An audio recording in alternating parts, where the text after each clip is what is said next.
We are live at the 2016 inaugural Food Tank Summit in Chicago. My name is Alia Dalal. I'm a wellness chef and guest host of Chicago's Best on WGN. And joining me right now is one of our panelists from this afternoon's panel on the future of food, Alex Borschow, and you're with Semillero Ventures. Yep. So I would love, let's just start off. Tell me a little bit about your company, Semillero Ventures. Sure. So Semillero Ventures, it's a private equity fund. It's a food and agriculture focused private equity fund in San Juan, Puerto Rico. And we focus on investing in growth stage and expansion stage companies anywhere in the value chain, everything from primary production to seeds to agricultural technology to value-added processing, consumer goods, and anywhere in the chain. Awesome. How many companies are you investing in right now? So we just launched the firm earlier this year. We launched the firm in April, and we just had our first close in September of this year of capital, and we're going to be investing in 8 to 10 companies, and we're going to be looking to invest between $1 and $10 million in those companies. Awesome. So if you were on Shark Tank, which shark would you be? Ooh. Help explain this to me in Shark Tank terms. Well, I'm a big fan of Mark Cuban. I'm a basketball fan, and I like the way he is very decisive, looks at things, is very direct, and we're about being upfront, direct with our potential investees and also with our investors about what we're looking for. Is there anything really distinct about investing in food or agriculture companies that's very different? I think for the general population, when we hear about startups, we think of tech space or the companies where investors are expected to get their returns really quickly. I could expect that there would be a lot more specificity or challenge with some food-based companies. Absolutely. That's a great question. And something to think about is that agriculture, it's not a short-term quick investment. It's not a tech startup. Agriculture requires long-term committed capital and active and involved partners. And that's one of the things that we really bring as a firm. We want to partner with the entrepreneurs that we're investing in. We want to invest in them, in that human capital, to grow businesses. And agriculture does require many years to invest and then create a stable base to grow from. So it is a different approach. And one of the global themes we talk about is that we have more and more people in this world, and they're going to be requiring more and more food. Well, if we want to feed 9.5 billion people by 2050, we're going to have to almost double our food and reduce some food waste.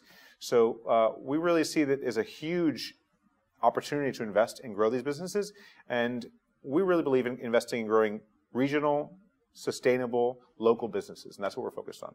Awesome. And is that a little bit where the name Semillero came from? Yeah, it's a great question. So Semillero actually means seed planter, and when you plant a seed, you really have to give it some love. It's not, you can't leave it out there. You got to give it some fertilizer, maybe some water, some sun, and get that seed to grow, and that's what we're focused on, growing those seeds. And maybe this will relate a little bit to this afternoon's panel on the future of food, but are there any particular innovations or trends, especially as you're starting to look for companies to invest in? Like, I would love to help bring this trend to life or bring some of these ideas. Anything that's on your radar? Yeah, we're really looking at one area we're looking at is leveraging the natural capital or what makes a certain region or local area unique. So, for example, we're based in Puerto Rico. Puerto Rico's got a year-round growing season. It's got tropical fruits. That's something that most U.S. states don't have. So when we can grow papayas and mangoes and pineapples all year round, that's something that we want to have a different flavor, a differentiated product, and also creating value-added products with those raw materials. That's something we want to see. How can we create a value-added, differentiated product, leveraging the natural capital that we have in Puerto Rico, for example? Awesome. If you're just joining us now, we are Facebook Live streaming some behind-the-scenes interviews at the 2016 Food Tank Summit in Chicago. With me is Alex Borschow from Semillero Ventures. Keep on mixing those up. And just one more question for you. I wanted to ask a little bit about your personal interest in food. Sure. I think that's another big trend that you see a lot of. I know a lot of startup founders that I meet, a lot of people in our generation consider themselves foodies, are interested in food, and that has kind of led to their business interests as well. I'm curious about your kind of background and your personal interest in food. Absolutely. Actually, my interest in food, I've always loved to eat food. And I started loving to learn how to cook food, but my passion for where I came to in food comes from an interest in environmental conservation. So as I started looking into and supporting environmental conservation, I learned that one of the biggest threats to conservation was actually large-scale industrial, unsustainable food production methods.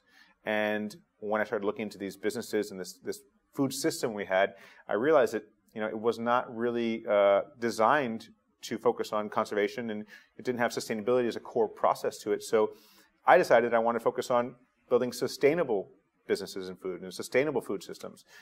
So I started finding out where my food comes from, how it was made, how it got to me, and that increase in knowledge and education about where my food comes from really spurred my interest in investing in cool, sustainable, innovative businesses and entrepreneurs. Awesome. Well, thank you so much for joining me. Good luck on your panel this afternoon. You can catch more behind-the-scenes interviews right here on the Food Tanks Facebook page. I'll be doing interviews with a whole number of panelists and speakers later this afternoon, so be sure to check it out.